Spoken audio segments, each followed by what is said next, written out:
വെളിപ്പാട് അധ്യായം 6.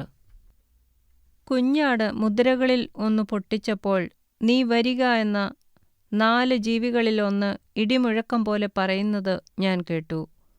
അപ്പോൾ ഞാനൊരു വെള്ളക്കുതിരയെ കണ്ടു. അതിന്മേലിരിക്കുന്നവൻ്റെ കയ്യിൽ ഒരു വില്ലുണ്ട്. അവന് ഒരു കിരീടവും ലഭിച്ചു. അവൻ ജയിക്കുന്നവനായും ജയിപ്പാനായും പുറപ്പെട്ടു. അവൻ 2-ാം മുദ്ര പൊട്ടിച്ചപ്പോൾ വരിക എന്ന് 2-ാം ജീവി പറയുന്നത് ഞാൻ കേട്ടു. അപ്പോൾ ചുവന്നതായ മറ്റൊരു കുതിര പുറപ്പെട്ടു.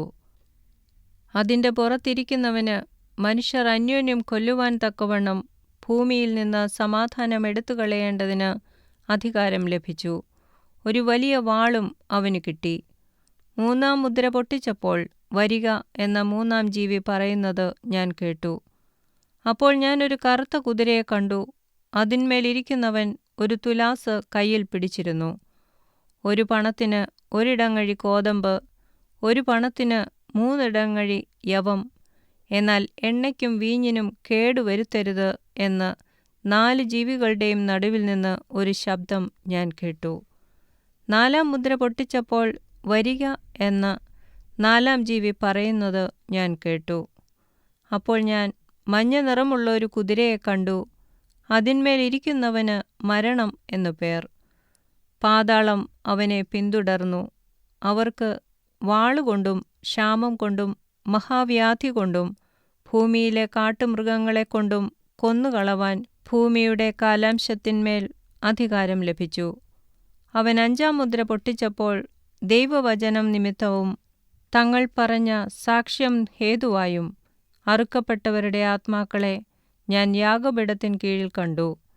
വിശുദ്ധനും സത്യവാനുമായ നാഥ, ഭൂമിയിൽ വസിക്കുന്നവരോട് ഞങ്ങളുടെ രക്തത്തെക്കുറിച്ച് നീ എത്രത്തോളം ന്യായവിധിയും പ്രതികാരവും നടത്താതെയിരിക്കും എന്ന് അവർ ഉറക്കെ നിലവിളിച്ചു. അപ്പോൾ അവരിൽ ഓരോരുത്തനും വെള്ള നിലയങ്കി കൊടുത്തു. അവരെപ്പോലെ കൊല്ലപ്പെടുവാനിരിക്കുന്ന സഹഭൃത്യന്മാരും സഹോദരന്മാരും വന്നു തികയുവോളം അല്പകാലം കൂടെ സ്വസ്ഥമായി പാർക്കണം എന്നവർക്ക് അരുളപ്പാടുണ്ടായി.